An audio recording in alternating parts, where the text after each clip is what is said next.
My dear students, welcome back to English class.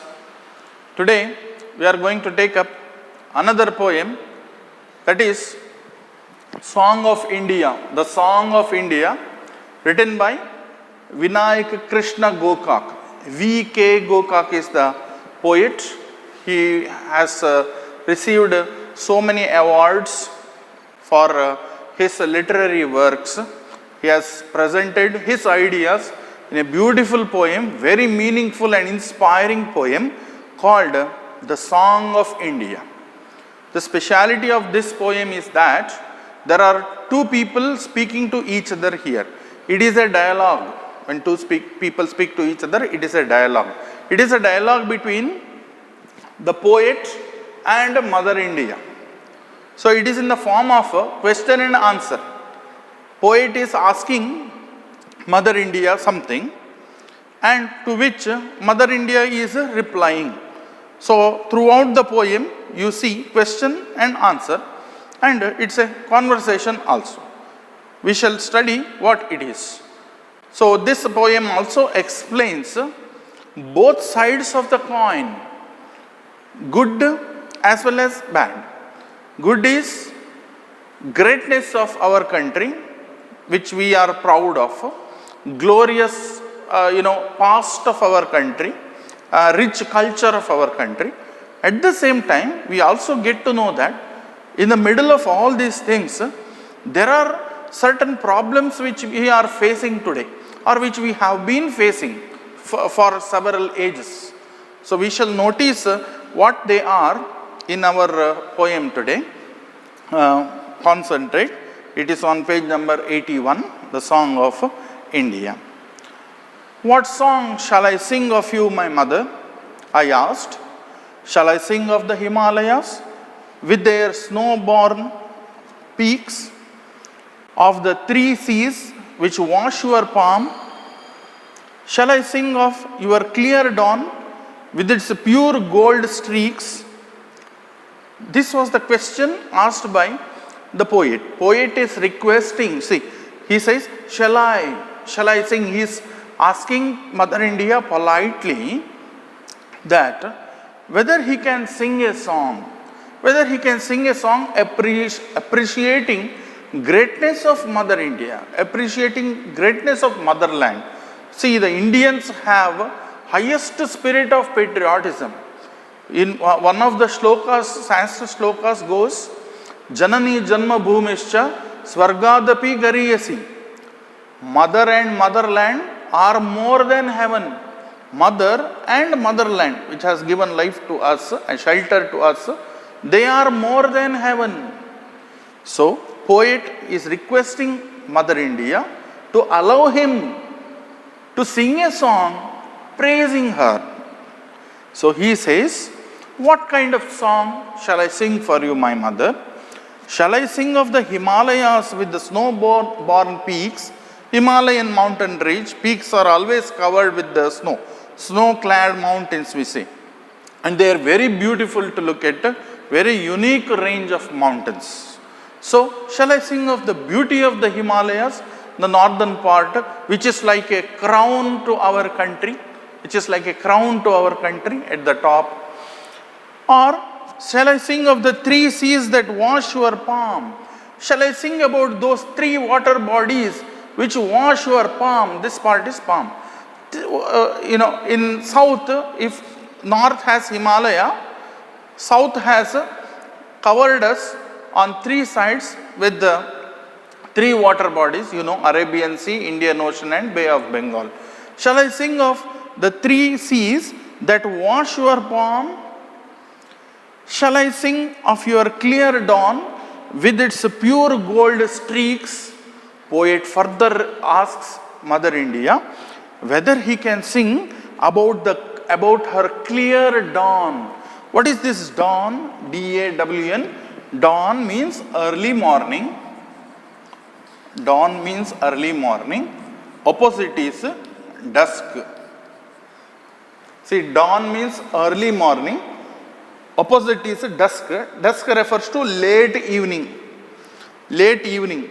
It is a time where night is slowly arriving, late evening what we call it. So shall I sing about your clear dawn with its pure gold streaks?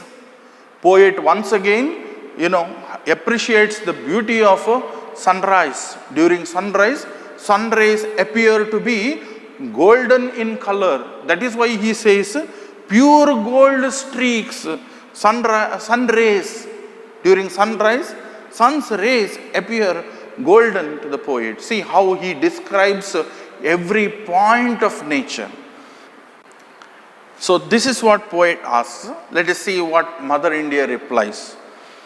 Said the mother, imperturbable, calm, sing of the beggar and the leper that swarm my streets. Sing of the filth and the dirt that foul my sylvan retreats. Mother India did not allow him to appreciate her. She did not want any appreciation. Instead, she suggested the poet. She replied saying that, she said, imperturbable. Imperturbable refers to coolly, speaking something coolly without any anger in mind. Coolly and calmly she replied, sing of the beggar and leper.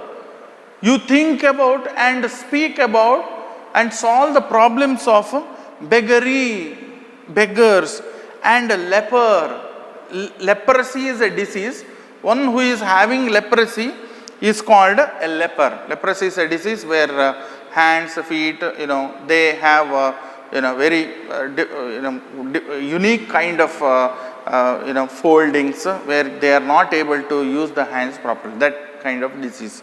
So sing of such people. I don't want you to appreciate me. Instead, shift your attention towards those beggars, those who go from house to house in search of food, those who stay hungry for several hours. Sing about the lepers or all those people who are affected by ill health, those who are unhealthy. Sing about them. Those who swarm my streets, I always find beggars and unhealthy people swarming my streets. What is meant by swarming? Swarm refers to group of bees is called swarm. Here swarm refers to crowd. My streets, my roads are full of such helpless people, beggars and unhealthy people. They are dying every day. Sing about them. Sing of the filth and dirt that foul my sylvan retreats.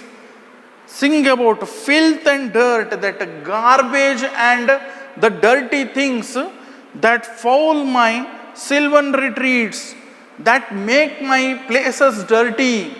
People are dumping their wastes everywhere here. Whether it is a garden, whether it is a forest, whether it is a river, wherever they find a place, they are dumping their garbage and filth and dirt. They have made my place dirty. They have, spoiled the nature. They have spoiled the beauty of nature, she says. Sing about such things. So, first paragraph is over. First stanza is over. So, one question was asked to which Mother India replied. Now, let us proceed. What song shall I sing of you, my mother? I asked. Shall I sing of your rock-cut temples, epic in stone, of your children that died to call you their own, their very own? Again, the poet asks Mother India the second question, another question. What song shall I sing of you, my mother? See, repetition of the same line. Again, he repeats the request. Shall I sing of your rock-cut temples, epics in stone? See, in India you find hundreds and thousands of temples built during the times of kings and queens. As history students, you are aware of. For example, if you come to South India, you have hundreds of such rock-cut temples. Hoysalas, Kadambas, Gangas, Rashtrakutas, right? and Vijayanagara Emperor, and many such dynasties, Cholas, Cheras, all these dynasties built massive, big rock-cut temples. So what is picturized in this rock-cut temple? The walls of these rock-cut temples have been picturized with epics in stones. What is meant by epics here? Epic refers to the Ramayana and the Mahabharatas, or say the Puranas. The stories of these mythology has been brought in stones in these temples. If you visit or see the picture, you will understand. No point is, or no inch of the stone is wasted there. Everywhere you see one or the other carving which describes something. Shall I sing about such beautiful rock-cut temples? Asks the poet. Of your children that died to call you their own, their very own, shall I sing about your children that died to call you their own? Here it means your children refers to freedom fighters and soldiers, or brave people who sacrificed their lives to safeguard you, to call you their own for the sake of freedom, to protect you. Shall I sing of such sons, such children who called you, who tried to call you their own? Their own refers to freedom, independence. Then he poet continues, of the seers and prophets that hewed the straight path for the men that pilgrim alone. Of the seers and prophets, shall I sing about the seers, sages, religious leaders and prophets, those philosophers and socio-religious reformers? Shall I sing about that? Those who hewed straight path, those who inspired others by their valuable information, valuable teachings and philosophy. We have the examples of Shankaracharya, Ramanujacharya, Madhvacharya, then Akka Mahadevi, Basaveshwara, Ramakrishna Paramahamsa. So many prophets and seers inspired people from time to time. They did their best to improve the conditions of people. They did their best to teach people what is right and what is wrong. Shall I sing about such people who made India, great? Said the mother in indignant words. Now it was Mother India's turn to reply. Said the mother in indignant. See, the word indignant refers to little angry. Now Mother India became little upset because he was repeatedly requesting her to allow him to praise her. Allow him to praise her. Poet's main intention was to praise Mother India, which Mother India did not want. She said, that beat into my ears like a gong, that flew about me a pitiful thing like great white birds. She says, all people, singers, painters, then poets, everybody is singing about me only. Everybody is writing about India only, greatness of India. India is great, India, I'm proud of India and all that. This praise is irritating me like the sound of a gong. See the word gong. Gong refers to a metal plate which is used during the puja. In Kannada it is called jagate.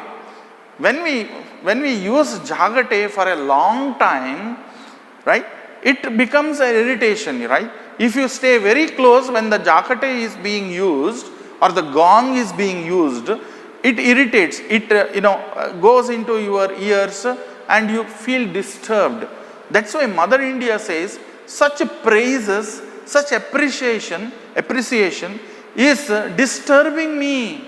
It is irritating me. I don't want that. Thousands of people are saying the same thing. How can I bear it patiently, she says.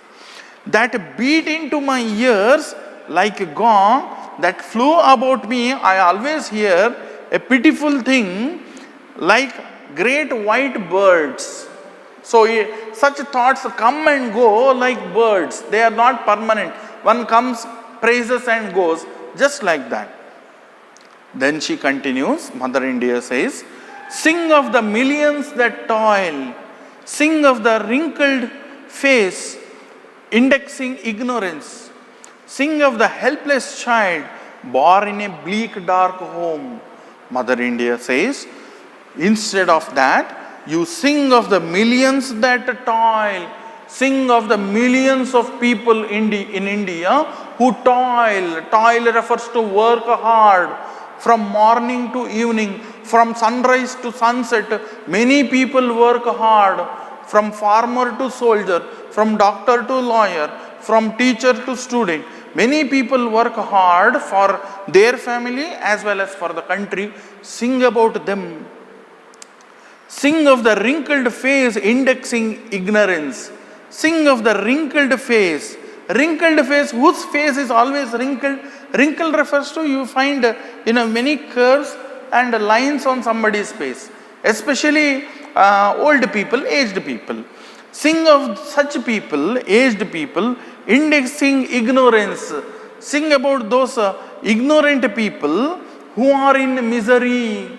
Wrinkled face means not only aged, wrinkled face here also means that face which is dull due to many problems that they are facing.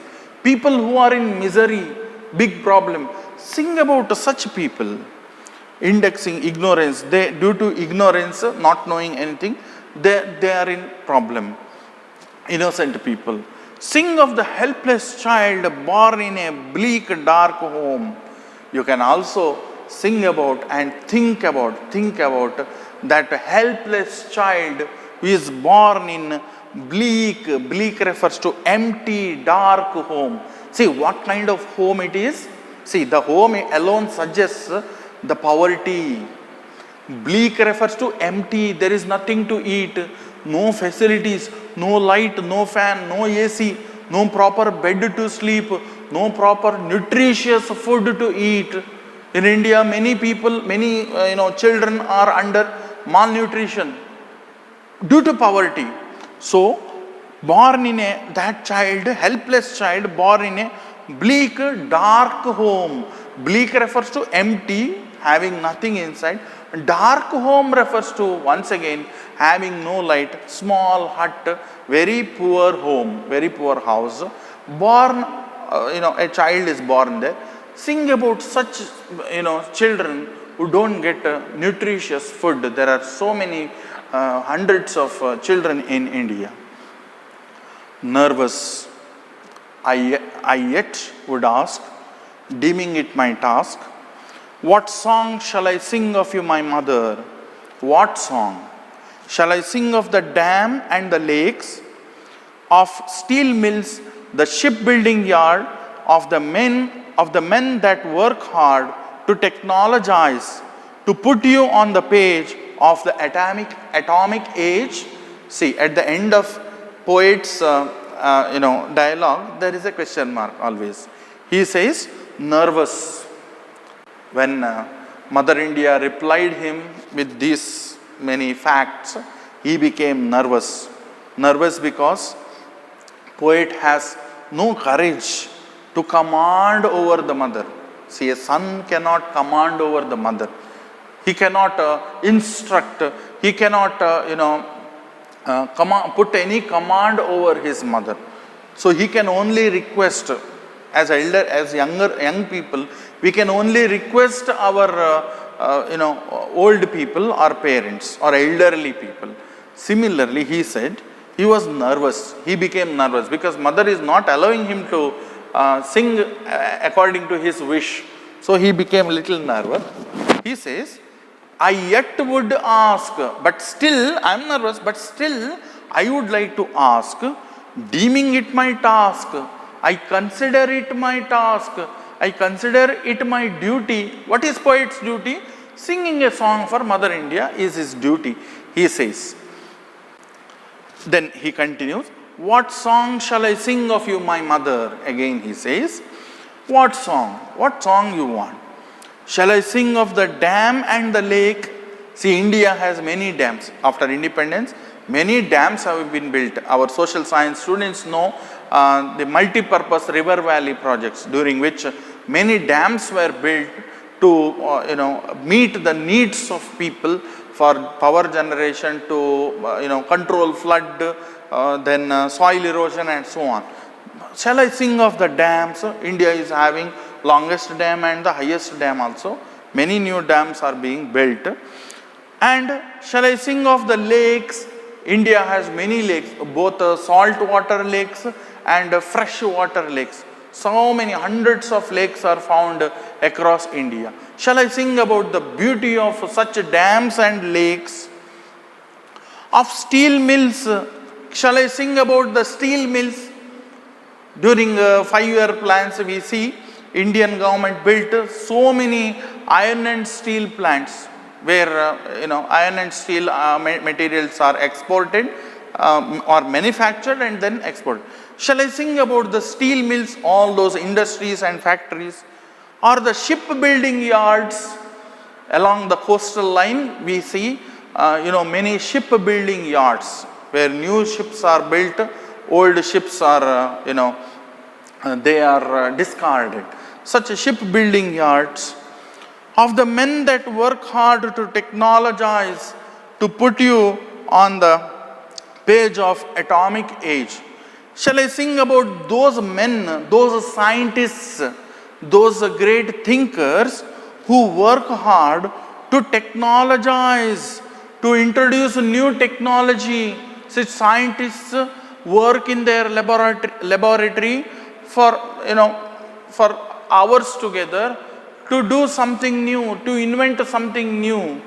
So, shall I sing about such people who are trying to technologize, introduce new technology, to put you on the page of atomic age? Can I sing of nuclear energy? India is using nuclear energy. Nuclear energy can be used for both the purposes. For a constructive purpose as a destructive, means you can generate energy also, you can use it for war also. But India believes in using nuclear energy for peaceful purposes. So, shall I sing about nuclear energy? Shall I sing about all the development and progress that is taking place in India? Said mother, of these you may sing, but sing also of the strikes, early and late, of iron men that come in their wake, of class war and its correlate. She said, mother said, of these you may sing. Anyone can sing about these things. Anybody, even a small growth, development, technology, dam, this lake and all that.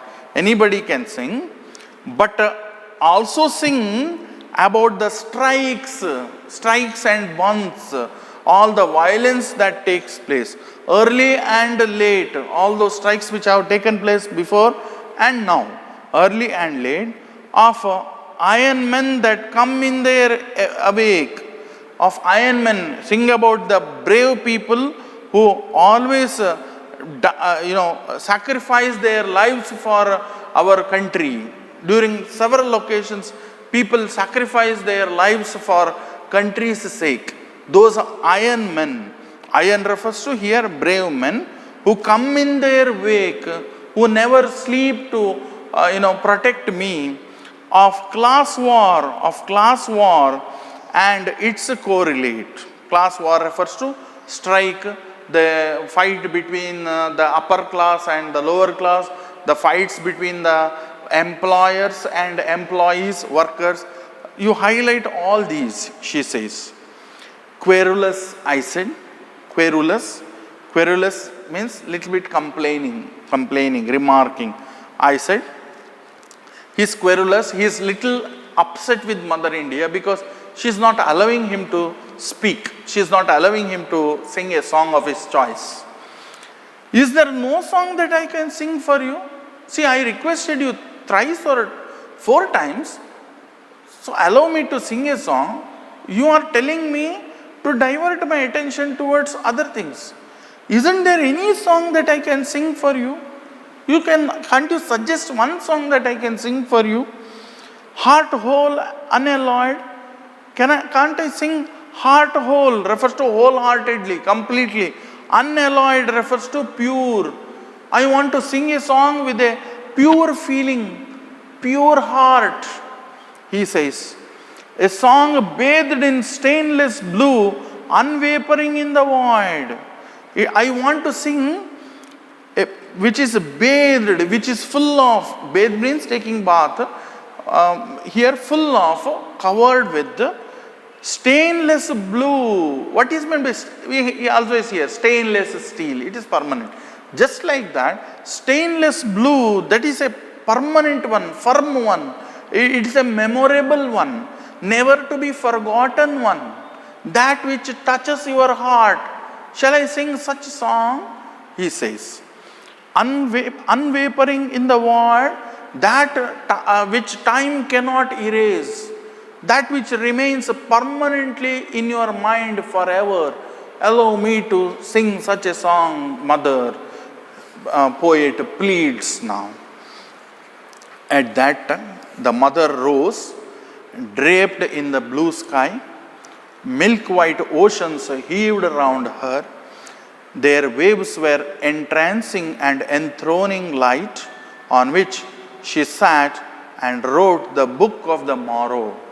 Finally, Mother India heard all his requests, repeated requests. This man is not giving up. He repeatedly requested Mother India. Finally, Mother India stood. At that, the mother rose. Rise is to get up. Rise present tense, past tense rose. Draped in blue sky. Draped refers to when she stood, she was covered in blue sky. See, here the poet is describing the beauty of Mother India. Covered with blue sky, draped in blue sky. Milk white oceans heaved around her. What surrounded her? He says, milk white oceans. See, he describes the beauty of oceans. Milk white, their water was, as white as milk. The waves, when the waves hit the shores, it appears like milk, as white as milk. Milk white oceans heaved around her. Their waves were entrancing and enthroning. Their waves were attracting the light, sunlight, on which she sat and wrote the book of morrow. She sat at the seashore on a rock. She sat there, wrote the book of morrow. What is this writing? Mother India writing the book. What is this? Poet says, Mother India write the book of morrow. What is this morrow? M-O-R-R-O-W. Morrow, tomorrow, morrow, tomorrow. So, tomorrow here refers to future. Days yet to come. She wrote a book of the future. She expressed her wish. She expressed her views, or she blessed her children of India. She wrote the book of morrow, book of future, coming days. Her forehead opened like earth's destiny, yielding the sun god, cancelling all sorrow. She said that, in that book she said, her forehead opened like earth's destiny. Earth's destiny refers to India's future should be rich. Destiny refers to future. India's future should be rich, yielding the sun god, cancelling all sorrow. She prayed to the sun god. Mother India prayed to the sun god to cancel all our sorrow, to wipe out all the problems of her children. Her children refers to we, the Indians. It was a clear dawn, like a nightmare fled the night. It was a clear dawn. Mother India wished that India's future should be bright and clear, just like a clear morning, just like a bright morning with bright sunlight. It should be clear. It should be free from all worries, all problems, all my people should live happily hereafter. Like a nightmare fled the night. Our life, the life of Indians should be like a nightmare. Nightmare refers to bad dream. See, that bad dream is a temporary one. Once you wake up, that dream goes off. Just like that, all the problems of my children should vanish, should disappear, and they should lead a very good life. So, and the sunbeam as the hand that saves. And she prayed the sun god to save, to protect, and to bless his her children. Her children refers to Indians. She prayed to sun god to protect her children. See, sun is also worshipped as God. We, in yoga we learn Surya Namaskara, bowing before the sun god, because sun is a source of energy. He gives life to earth. Vitamin D, sunshine contains vitamin D. So she says, it is sun god who will protect all of us, who will safeguard us, who will make us strong enough to face and solve all our problems. And Mother India said that she was looking forward to a bright India, a problem-free India, a shining India, where India's name becomes popular and in all the nooks and corners of the world, everybody would speak only about India. She finally gives these blessings in her Book of Morrow.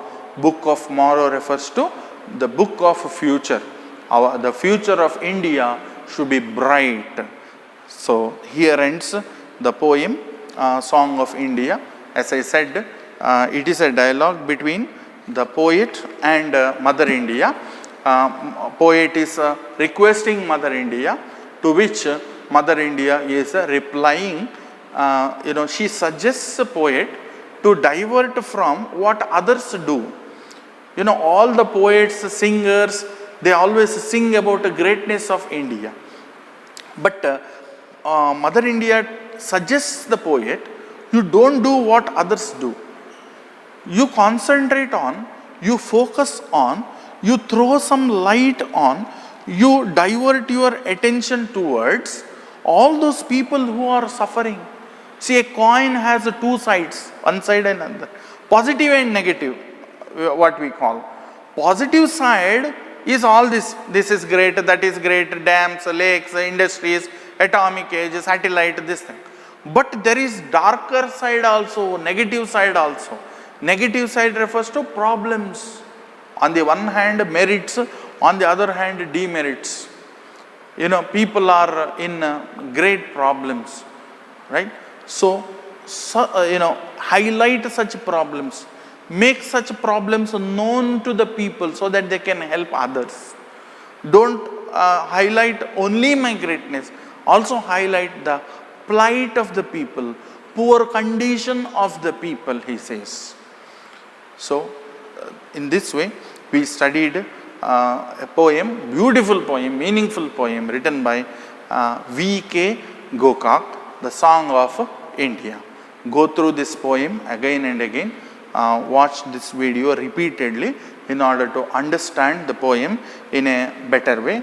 Thank you. Hope I have summarized the poem clearly and you have understood. Thanks a lot. Here ends my class. Have a nice time.